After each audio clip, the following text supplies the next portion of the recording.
y conoceréis la verdad, y la verdad os hará libres.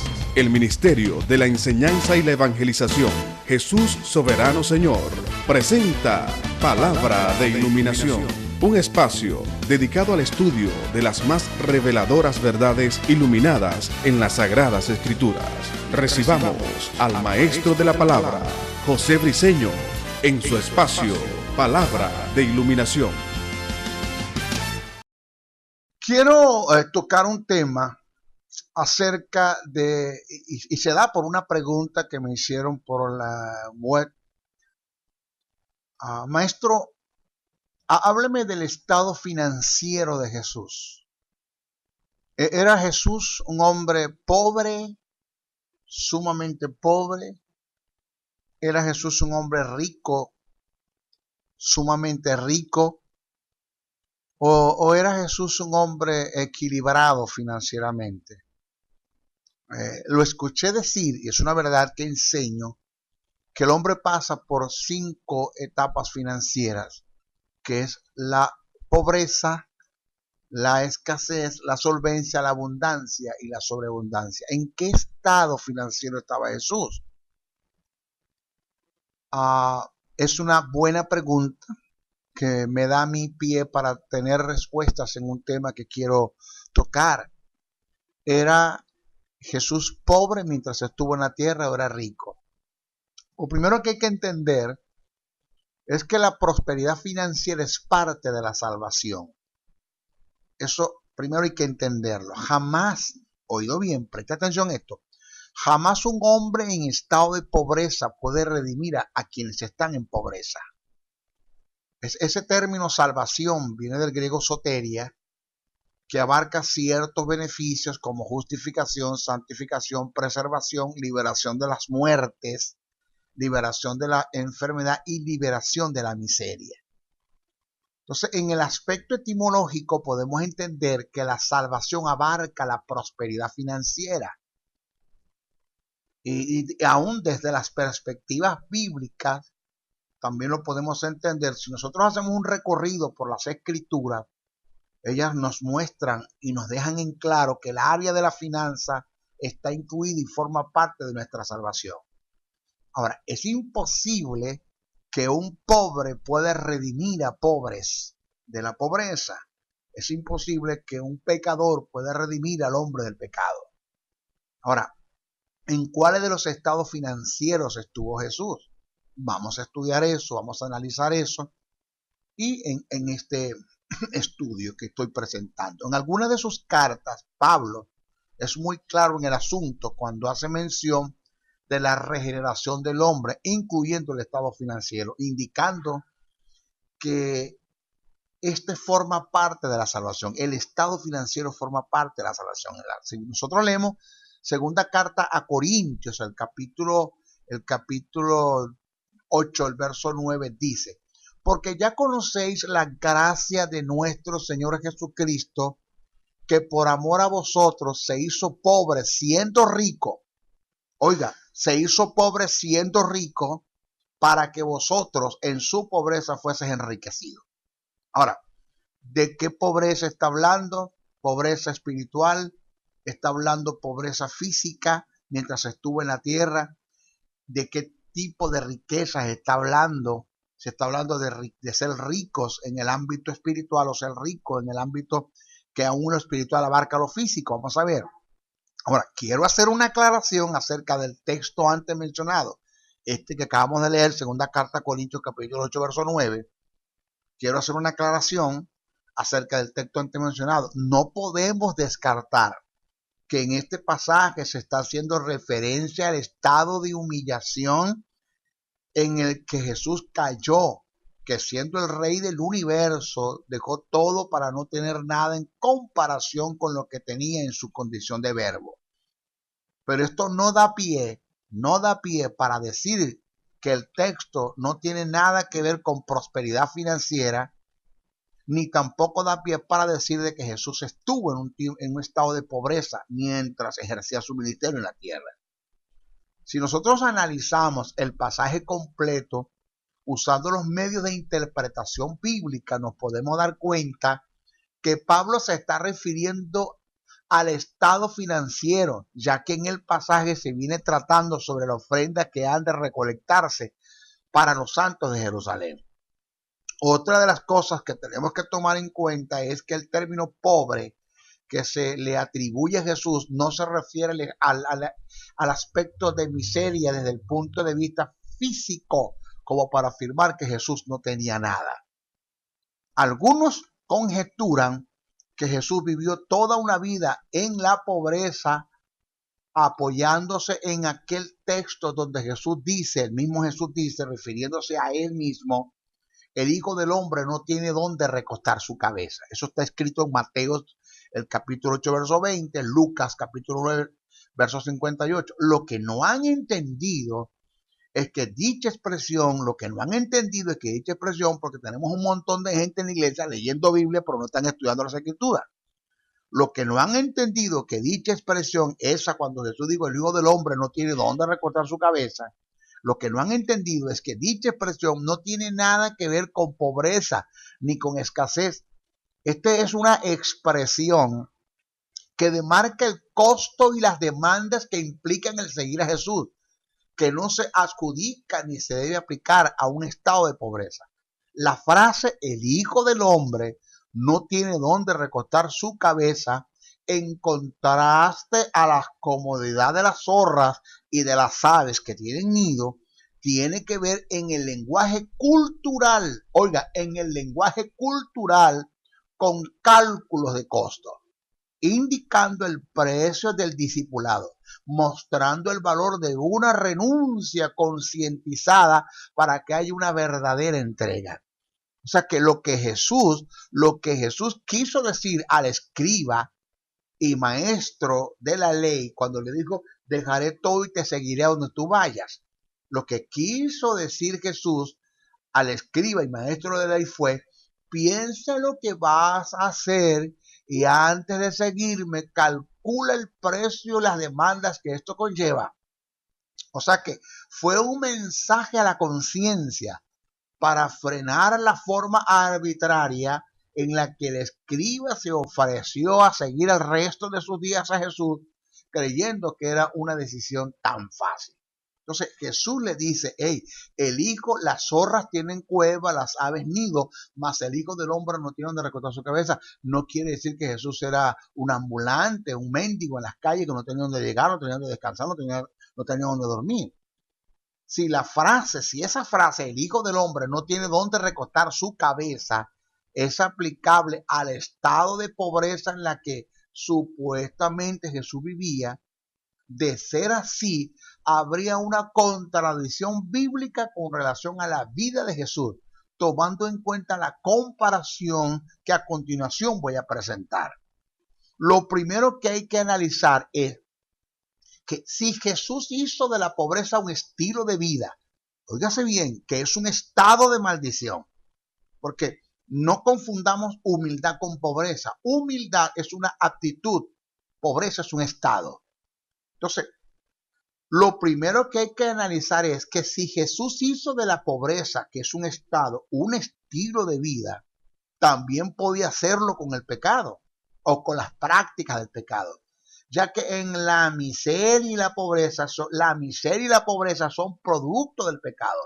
O sea que cuando el hombre pecó, inmediatamente entró en pobreza y entró en miseria.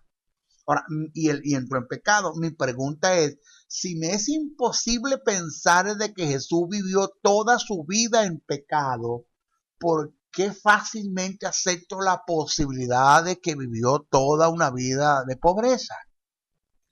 Eso hay que entenderlo. Si Jesús no hizo del pecado un estilo de vida, ¿por qué tiene que hacer de la pobreza un estilo de vida que es producto del pecado? O sea, ¿por qué uno sí y otro no? ¿Por qué me cabe a mí aceptar que Jesús sí fue pobre, pero no me cabe aceptar que Jesús pecó? ¿Por qué no me cabe aceptar eso? Si una cosa va con la otra. O sea, la pobreza es producto del estado de pecado en el que el hombre cayó. Entonces, si Jesús no estuvo en el estado de pecado ni en práctica de pecado, ¿por qué sí estuvo en el estado de pobreza? ¿Por qué sí? Cuando la pobreza es producto del pecado. No entiendo. Una cosa la puedo aceptar, la otra no. Lo que es bueno para el pavo, bueno para la pava. Si una cosa no la acepto porque la Biblia dice que no es así, Jesús no se halló pecado en él, Jesús no estuvo en estado de pecado, Jesús no estaba en la naturaleza caída, en Adán, Jesús es el postrer Adán, Jesús nunca pecó, pues tampoco vivió en estado de pobreza. Maestro, quiere decir que Jesús fue rico en abundancia. Vamos a aclarar eso, vamos a desarrollar el tema y usted lo va a entender. Lo segundo del caso es cuando Pablo afirma que Jesús se hizo pobre en su más acertada, se puede entender que está haciendo referencia al momento de la cruz. Así como el pecado cayó sobre Jesús, estando en el madero, ese estado de pecado de la misma forma cayó el estado de pobreza. O sea, según Isaías 53, el verso 6, segunda carta a Corintios, el capítulo 8, verso 9. Ahora, quiero reforzar lo que estoy enseñando presentando una verdad paralela. Una verdad paralela es una regla de interpretación. Esto es una verdad paralela haciendo una comparación del pecado y la enfermedad con la pobreza. Oiga, repito, quiero reforzar lo que estoy enseñando presentando una verdad paralela. Esto es, haciendo una comparación del pecado y la enfermedad con la pobreza. A Jesús en ningún momento se le vio por las calles de su comunidad en pecado o enfermo. La Biblia no registra que Jesús haya hecho de la enfermedad ni del pecado un estilo de vida. Lo que sí registra las Escrituras es que Jesús sanó todo tipo de enfermedad, cumpliendo así la profecía o lo que estaba profetizado cuando dice ciertamente llevó nuestras enfermedades. Eso es lo que está profetizado en Isaías 53:4. Reitero, no entiendo cómo en algunas mentes no cabe aceptar que Jesús vivió toda una vida en pecado y enfermo. Maestro, yo no acepto eso, yo rechazo eso. ¿Cómo te va a decir eso? Que alguien me escuche decir en un supuesto negado, porque no lo voy a hacer porque no tengo base bíblica para eso, de que Jesús sí vivió en pecado y Jesús vivió enfermo, pues y yo sé que inmediatamente eso va a ser un escándalo, va a ser rechazado. ¿Cómo el maestro del Señor va a decir eso? ¿Por qué fácilmente pueden aceptar que vivió pobre? O sea, si yo dijese en uno de mis mensajes que Jesús vivió en pecado y vivió enfermo, eso va a ser un escándalo. Que el maestro del Señor diga eso, pero ¿por qué fácilmente puedo aceptar que vivió pobre? ¿Por qué? ¿Por qué no acepto que vivió en pecado y vivió enfermo y por qué acepto que vivió pobre? Cuando la pobreza, como la enfermedad, es producto del estado de pecado en la que el hombre está, en la que el hombre cayó. Jesús no estaba en ese estado de pecado. Jesús nunca pecó ni estuvo en el estado de pecado. Ese es el postrer Adán, porque tenemos que vociferar, aceptar en nuestro ser de que Jesús fue pobre. Lo que debemos tener claro es que así como el pecado y la enfermedad no formaron parte de la vida de Jesús, tampoco la pobreza formó parte de ella, ya que son producto del pecado. Siempre me pregunto y me he preguntado si Jesús era pobre, ¿por qué la gente le seguía? ¿Por qué la gente le seguía? ¿Usted cree que la gente va a seguir un pobre? Si Jesús era pobre, ¿por qué aquella mujer compró el perfume más caro que había en esa época, cuyo nombre era nardo y venía en un recipiente de alabastro que también era costoso, según Mateo 26:7, Juan 12:13? Su precio era de 300 denarios, que en los tiempos de Jesús era una suma considerada.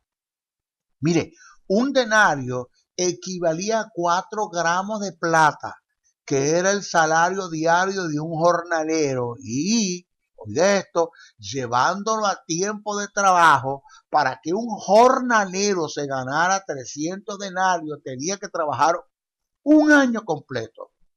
Ahora, mi pregunta es, ¿usted cree que una persona va a comprar un perfume cuyo costo equivalía a un año de trabajo para ungir los pies de un pobre? Esta mujer se inspiró en 2 cosas para comprar el perfume y ungir los pies de Jesús. En primer lugar, el agradecimiento por un milagro realizado en su vida, que está registrado en Marcos 14:39.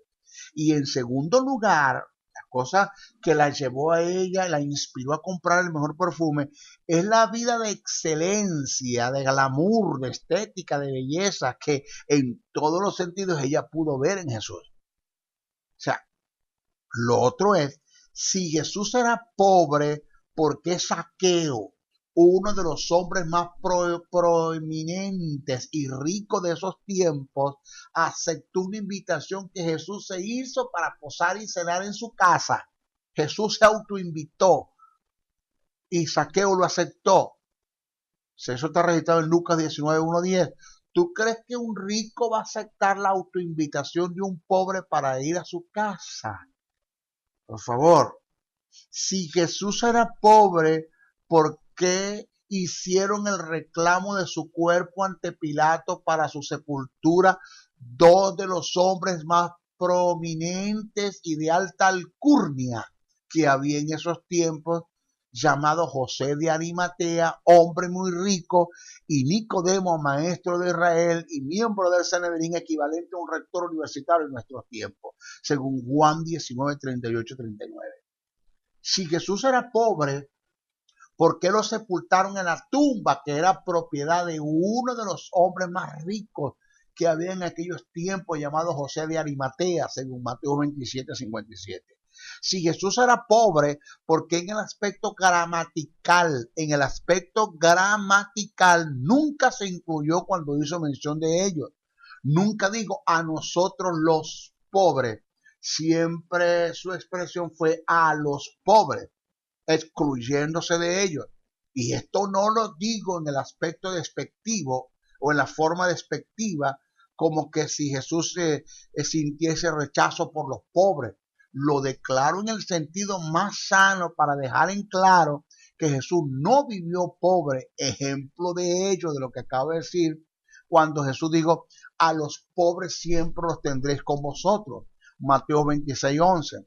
Cuando hagas banquete, llama a los pobres. Lucas 14:13. El Espíritu del Señor está sobre mí y me ha ungido para dar buenas nuevas a los pobres. Lucas 4:18. Mi pregunta es, ¿podrá un pobre dar buenas nuevas a los pobres? ¿Podrá un pobre redimir a los pobres de la pobreza? Lo otro es, en el aspecto gramatical, voy a declarar una gran verdad. El artículo determinado plural neutro, los, que Jesús utilizó para hacer referencia a los pobres, se emplea tanto en plural los como en singular él, para hacer una exclusión personal, descartar, rechazar o negar la posibilidad de ser parte de lo que se dice de quien se está haciendo mención. En este sentido, quien habla marca distancia o se aleja del referente, esto es, discursivamente deja claro que no forma parte de los dichos sobre el otro. Y este es el artículo determinado plural neutro que Jesús utilizó, los. Ahora, si Jesús era pobre, ¿por qué tuvo la capacidad de sostener económicamente a 12 familias? Lucas 22:35, cuando Jesús le hizo el llamado a los que constituyó discípulos, todos estaban en sus labores produciendo para su sostén. ¿Usted cree que Jesús va a llamar a gente que estaban trabajando para su sostén para que anduviesen mendigando con él? Mire, Jesús no era como muchos piensan y han enseñado. Jesús era un hombre financieramente equilibrado. ¿Era Jesús multimillonario? No. ¿Tenía la posibilidad de hacerlo? Sí. ¿Era Jesús pobre? No, porque no estaba en la condición de Adán, no era un hombre caído. Es el Hijo de Dios, fue concebido por María por el Espíritu Santo, no venía de la naturaleza de Adán. Ahora, ¿qué quiero expresar con esto? ¿Tenía Jesús la posibilidad de ser rico? Sí, pero no le hacía falta al entender el Padre con el cual él contaba, que es el dueño del universo. Mío es el oro y mío es la plata, dice el Señor. todo lo que hay en la tierra es mío, su plenitud todo es mío. Jesús, al entender esta verdad, pues le era confiable el caminar sobre la tierra, entendiendo que nada le iba a faltar y que no necesitaba de llegar a un estado de riquezas para nada. Esto lo entendí cuando leí un artículo de un magnate multimillonario en Duval, judío, multimillonario. Su hijo, único heredero, se le acercó y le dijo: papá, yo quisiera que tú me dieras que me depositases en mi cuenta una gran suma millonaria de euros. Quisiera que eso se diera. Y el padre le preguntó: hijo, ¿para qué quieres que te deposite una alta suma de dinero en tu cuenta en euros? Dame razones, no son, y que no sean las que yo estoy pensando. ¿Tú quieres que yo te deposite una suma de dinero en tu cuenta en euros para sentirte seguro financieramente? ¿Es lo que tú quieres? ¿O para tener absolutismo, para ser absoluto y no depender de nadie? ¿Quieres eso? Hijo, te quiero decir algo. Tú no necesitas de que yo te deposite una alta suma de dinero en euros en tu cuenta para sentirte seguro financieramente hablando, porque todo lo que yo tengo es tuyo. Tú eres mi único heredero. Esa es la forma que Dios quiere que nosotros pensemos, y es la forma como Jesús pensaba y caminaba. Él no necesitaba tener dinero depositado en su cuenta, una alta suma de dinero depositado en su cuenta para decir que era millonario. Él lo era, porque era el único heredero en ese tiempo, porque era el único hijo de Dios, el único heredero que tenía el Padre eterno. Y todo lo que le pertenecía y le pertenece al Padre de él, porque es su único hijo. Ahora, Él nos hizo a nosotros hijos, a los que creen en su nombre, les dio potestad de ser hechos hijos de Dios. Nosotros debemos pensar y tener en claro lo mismo que Jesús, en lo que Jesús estaba claro y en lo que Jesús caminaba. No necesitamos tener una suma alta de dinero para sentir paz en nuestro corazón o para sentir paz financieramente, porque todo lo que le pertenece al Padre es nuestro. Dios nos va a ir dando el dinero de acuerdo a las demandas del reino en lo que Él nos mandó a hacer. Pero yo no tengo problema financiero. ¿Por qué no tengo problema financiero? Porque tengo el Padre que tiene toda la plata del mundo. En una ocasión el Señor me dijo: si a ti te da paz el saber que tienes dinero en el banco, tú tienes problema de filalguria. Filalguria, un término compuesto que utilizó Pablo para hablar del amor al dinero. Fila de fililuguria de lujuria. Tú tienes problema de filalguria, ¿ya? Porque a ti te da paz el saber que tienes dinero en el banco. Pero aunque no tengas nada en el banco, tú debes vivir y tienes que vivir en paz, porque tienes al Dios que es el dueño del oro y de la plata, que es tu Padre. Tú eres mi más grande heredero. Todos los que nacieron en Jesús son coherederos en Cristo y son herederos en mí. De modo que tú tienes que sentirte seguro financieramente. Esa es la causa por la cual Jesús no necesitaba una alta suma de dinero como para decir que era millonario. Aun cuando tenía todas las de tener dinero, no necesitó eso, porque él sabía, estaba claro, estaba ubicado quién era y qué representaba en la tierra y qué hacía en la tierra y quién era su Padre. Ahora, si Jesús se hizo pobre cuando dejó todo lo que tenía, incluyendo su gloria, para no tener nada en comparación a lo que tenía en condición de verbo, antes de venir a la tierra, desde el punto de vista posicional, no posesional, posicional, no posesional, la pobreza cayó sobre Jesús en la cruz del Calvario, de la misma forma que cayó la enfermedad y el pecado, para que nosotros en su pobreza fuésemos enriquecidos integralmente en todas las áreas, incluyendo las finanzas. Otro ejemplo bíblico que tenemos para afirmar que Jesús no era pobre, otro ejemplo bíblico que tenemos para afirmar que Jesús no era pobre, lo encontramos en la ilustración que Jesús hace en la parábola referida al hijo pródigo. Esa historia que Jesús cuenta dentro de esa parábola. Este es el texto más claro para apoyar lo que estamos haciendo, a lo que nos estamos refiriendo, según Lucas 15, 11, 32. Pero antes de analizar la ilustración narrada en la parábola, debo aclarar factores que son determinantes para entender la enseñanza que Jesús dejó plasmada en la historia que está dentro de esta parábola. Debemos tomar en cuenta que la narración que Jesús hace en Lucas 15 no constituye tres parábolas, como muchos la han enseñado. Si analizamos bien el pasaje, las tres narraciones, la oveja perdida, la dracma perdida y el hijo pródigo o el hijo perdido, componen una sola parábola. Pues en una ilustración desemboca en la otra, una ilustración desemboca en la otra, dándonos a entender que es un solo pensamiento. Además de esto, en el comienzo de la narración se puede notar como Lucas, el escritor, utiliza el singular esta parábola, indicando que aunque la narración incluye tres acontecimientos, solo se trata de una parábola en especial. Eso está en Lucas 15, 3, dice, entonces le refirió esta parábola diciendo.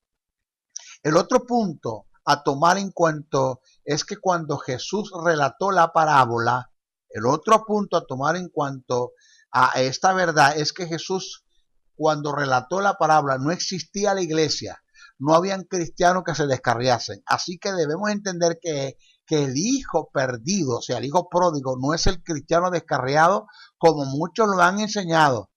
Este hijo representa al hombre caído en Adán que Cristo vino a buscar.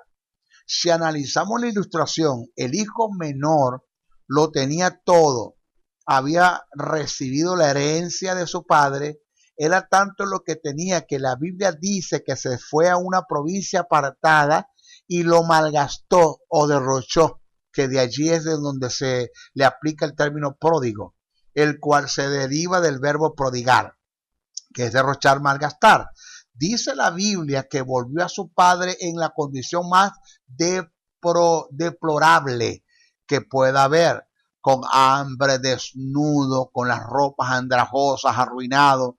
Las escrituras dicen que cuando el padre lo vio, corrió a su encuentro, lo besó, lo abrazó, le mandó a poner vestido y calzado nuevo y un anillo en su dedo.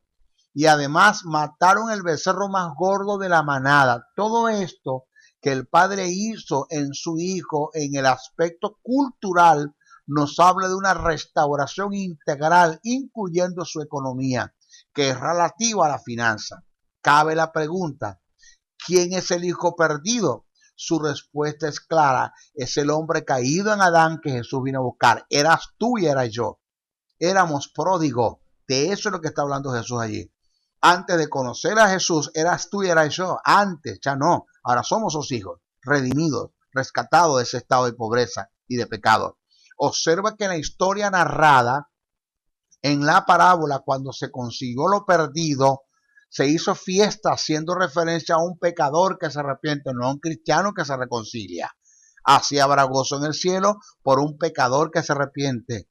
Eso está en Lucas 15, 17. Si analizamos bien el pasaje, Jesús lanza esta parábola por causa de los fariseos, escribas que murmuraban porque Jesús comía con publicanos y pecadores.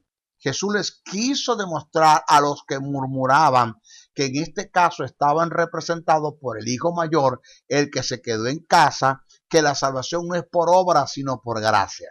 El hijo mayor reclamó sus bienes por lo que había hecho, mientras que el menor, el pródigo, recibió bienes después de no haber hecho nada. Esto es gracia.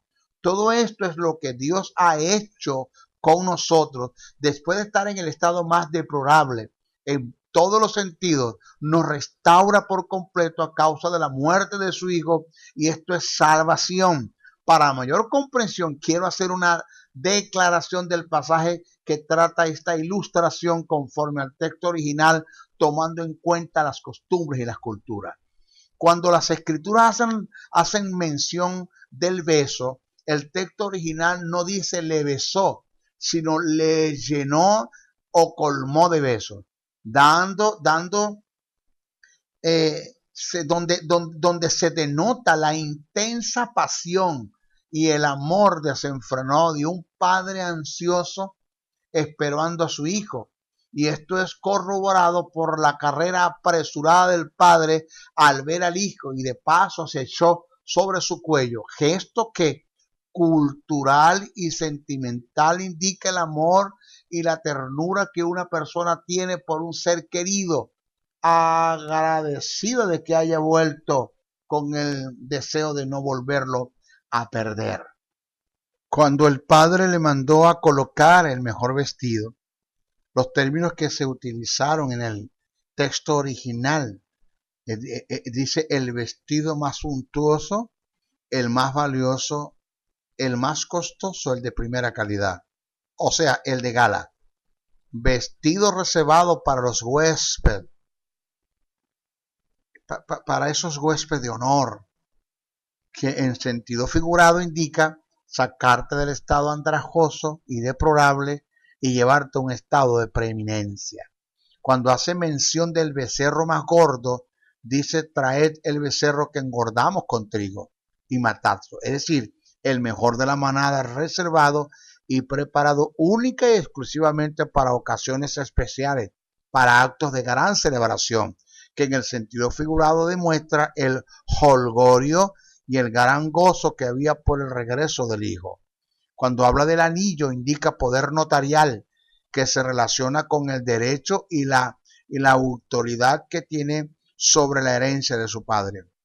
El calzado y la distinción marca la distinción de un hijo y un esclavo, que indica la relación que había entre ambos como padre e hijo. O sea, si analizamos detenidamente la ilustración del hijo, había ensayado un discurso para decírselo al padre en su encuentro. El discurso dice así: Padre, he pecado contra el cielo, contra ti, ya no soy digno de ser llamado tu hijo, hazme como uno de tus jornaleros. Notemos que el discurso fue interrumpido por el padre cuando él le dijo, no soy digno de ser llamado tu hijo. Su paternidad no aceptó que su hijo se degradara ni entrase en conmiseración delante de él. Haya pasado lo que haya pasado, él seguía siendo su hijo.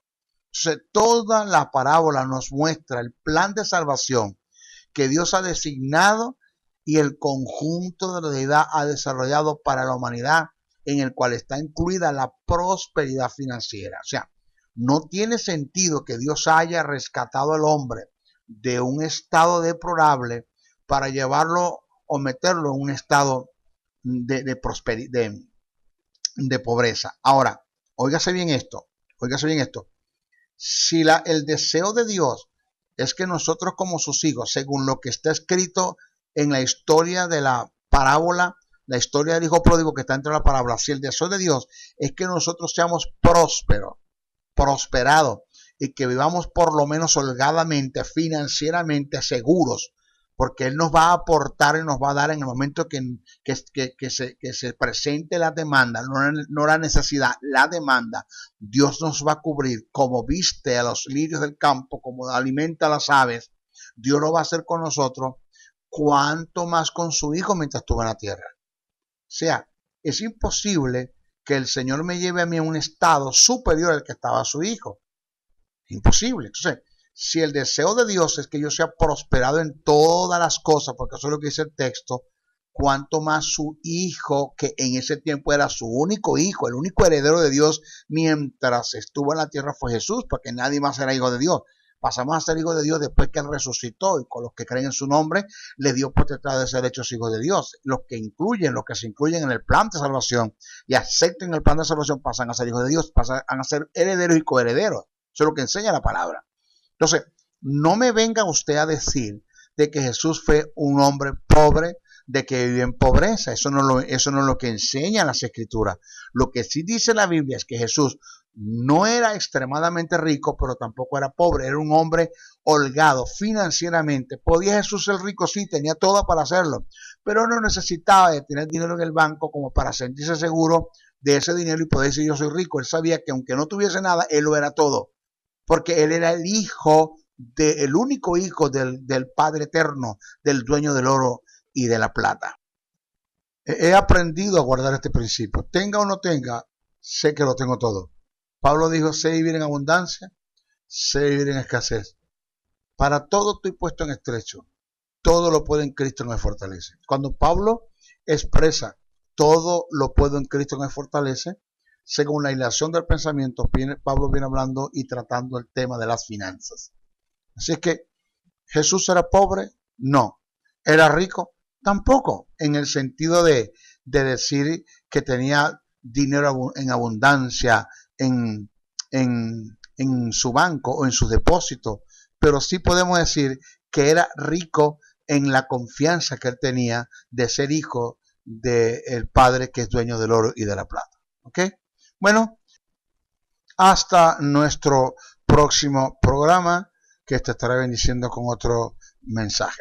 Bendiciones, bendiciones, bendiciones. Si has sido bendecido a través del mensaje transmitido en este programa, comunícate por los teléfonos 0058-416-860-7602, 0058-414-9992 o al 0058-261-737-3387. Escríbenos a los correos electrónicos josebriceno77@hotmail.com, Jesús Soberano 77 @hotmail.com. Y si deseas seguir disfrutando de estos mensajes, ingresa a nuestro portal web maestrojosebriceno.blogspot.com.